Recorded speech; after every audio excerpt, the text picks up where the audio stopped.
And now, your First Alert 5 weather.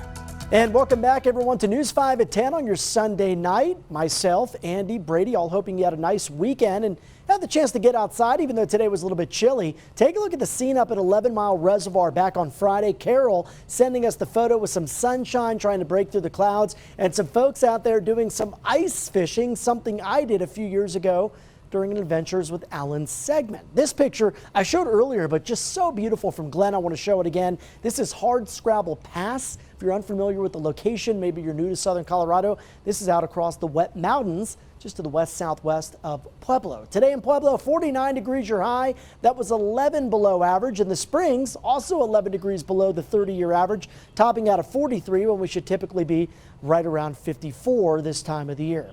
Here's a look at current things right now in Cripple Creek. Here we did get a little bit of accumulating snowfall. You may recall I mentioned that yesterday in our early evening and late night newscasts as well as earlier today.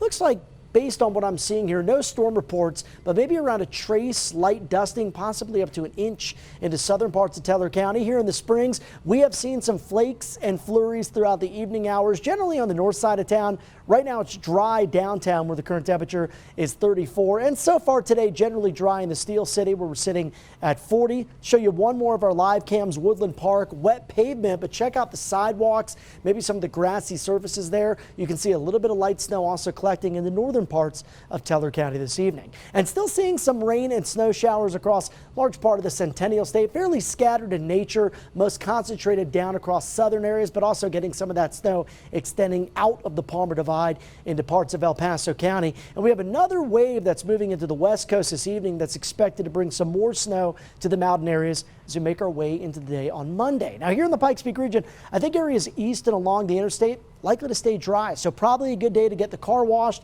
as we'll see a mix of sun and clouds. Temperatures warming by about 4 to 7 degrees from what we saw today. And the warm up that begins tomorrow expected to continue as high pressure builds in Tuesday to Wednesday. That's followed by our next area of low pressure. Next storm front drops in Wednesday night to Thursday with some unsettled changes in your forecast and our next chance for snow as we make our way towards the end of the week. But before we get there, some beautiful weather the next couple of days. Tuesday looks dry, most of Wednesday dry unless you're out into the mountains in the high country. You can see by Wednesday night, the European model does bring in a chance of rain and snow showers. Then once that cold air arrives behind a cold front Thursday night, that's when we get a better chance for some snow. I should say Thursday morning.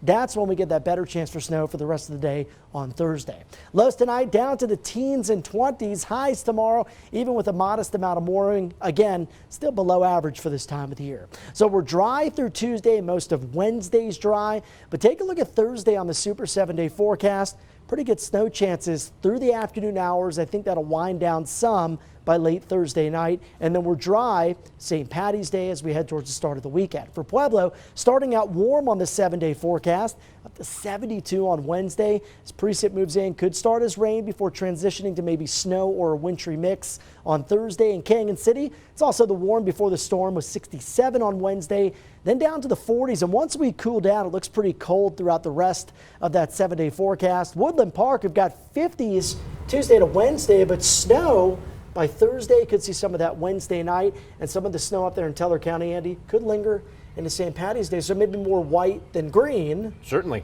But depends on your perspective, I guess. Or orange. Orange. Orange like a basketball, because you got until Thursday to fill out your bracket, don't you, Brady King?